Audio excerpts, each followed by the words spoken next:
دوسرا مسئلہ ہے قصائیوں سے متعلق. قصائی لوگ کیا کرتے ہیں کہ جانور کو کاٹتے ہیں تو کاٹتے چلے جاتے ہیں. شریعت میں حکم ہے 4 رگیں کاٹنے کے بعد جانور چھوڑ دو, اس کو تڑپنے دو. سمجھ رہے ہو؟ تڑپنے دو. اس تڑپنے سے فائدہ یہ ہوتا ہے اس کا جتنا بلڈ ہے وہ نکل جاتا ہے. ذبح کرنے میں ایک بہت بڑی حکمت کیا ہے کہ اس کا خون, سارا خون گندی اور ناپاک چیز ہے, وہ باڈی سے کیا ہو جاتی ہے, اس میں بیماریاں بھی ہوتی ہیں.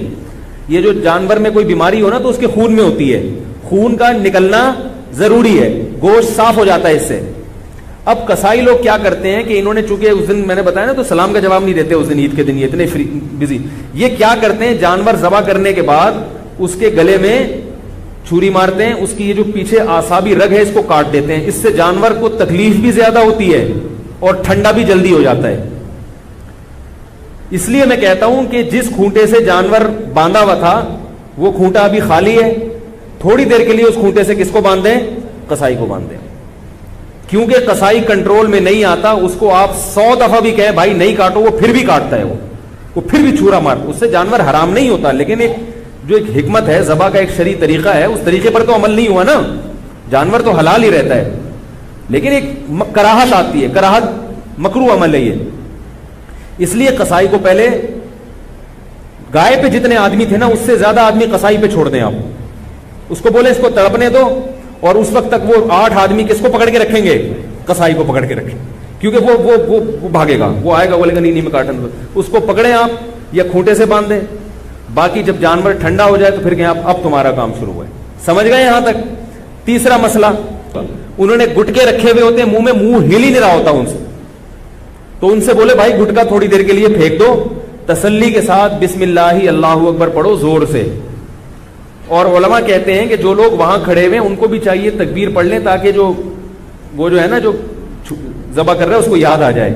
ٹھیک ہے, بھولے سے اگر تکبیر رہ گئی تو بھی جانور حلال ہے, لیکن جان کر اگر چھوڑ دی, یا مسئلے کا علم نہیں تھا, یا قصائی یہ سمجھتا تھا اس نے پڑھ لی تو کافی ہے, مجھے پڑھنے کی ضرورت نہیں ہے, تو وہ جانور کیا ہو جائے گا, حرام ہو جائے گا. بھولے سے چھوٹ جائے تو ایک الگ بات ہے, جان بوجھ کر تکبیر چھوڑیں گے تو جانور حرام ہو جائے گا.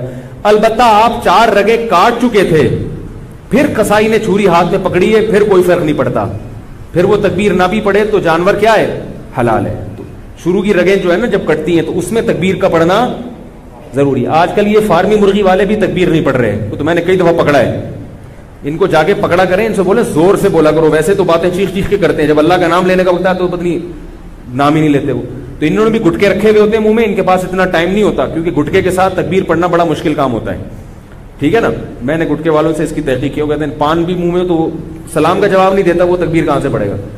ابھی کچھ دن پہلے میں جا رہا تھا, کسی سے موٹر سائیکل والے سے راستہ پوچھا, اس کے منہ میں گٹکا تھا, تو پورا گٹکا اس نے منہ سے پھینکا ہے میری خاطر. اس کے بعد اس نے وعلیکم السلام کہا اور پھر مجھے ایڈریس بتایا. میں نے کہا دیکھو یہ حالات ہے. تو اللہ کا نام لینا ہے زور سے, ٹھیک ہے. اور جانور خود ذبح کیا کریں, قصائی سے باقی کام کروا لیں آپ. نبی صلی اللہ علیہ وسلم نے خود جانور ذبح کیا, صحابہ خود جانور ذبح کیا کریں, یہ عبادت ہے. اور علماء کہتے ہیں کہ جس سے جانور ذبح ہوتا ہے نا اس سے بھی انشاءاللہ اس گوشت میں کیا آتی ہے, لذت اور برکت. تو آپ خود کریں. اگر قصائی نیک آدمی ہے تو ٹھیک ہے, اس سے کروا لیں. قصائی میں نیک بھی ہوتے ہیں, برے بھی ہوتے ہیں, ہر طرح کے لوگ ہوتے ہیں. اور بہتر یہ کہ آپ کا جانور ہے تو آپ چھری خود چلائیں. بعض لوگوں کا دل بہت نرم ہوتا ہے, چھری نہیں چلتی ان سے, تو ان کو چاہیے چھری چلائیں, کیونکہ اسلام اتنے دل کی نرمی کو پسند نہیں کرتا. اگر اتنا نرم دل ہوگا تو آپ اپنے ملک کی حفاظت نہیں کر سکتے. آئی بات سمجھ میں؟ آپ اپنے دین اور ملک دشمن لوگوں سے لڑ نہیں سکتے. جو ایک صاحب تھے بڑے نرم دل تھے, وہ گائے خود ذبح نہیں کرتے تھے, کہہ رہے ہیں مجھے کچھ ہوتا ہے. جب انہوں نے پڑھا نا کہ اسلام میں ایسا حکم ہے تو پھر وہ خود ذبح کرنے لگے. انہوں نے کہا یار تھوڑا دل مضبوط کرنا ضروری ہے. ٹھیک ہے. اور عورت بھی ذبح کر سکتی ہے. جو خواتین ہیں اگر وہ گھر میں قربانی کر رہی ہیں تو وہ خود ذبح کریں, جس کا حصہ ہے وہ خود ذبح کرے, یہ زیادہ بہتر ہے. سمجھ رہے؟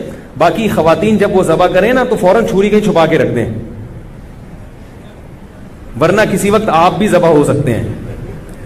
کیونکہ جب ایک دفعہ ان کا ہاتھ چل جائے نا, ان کو اچھا ہم تو یہ بھی کر سکتے ہیں, ابھی تک تو ان کو یہ ہے کہ ہم تو گلا کاٹ ہی نہیں سکتے کسی کا, تو اس لیے وہ چھری فوراً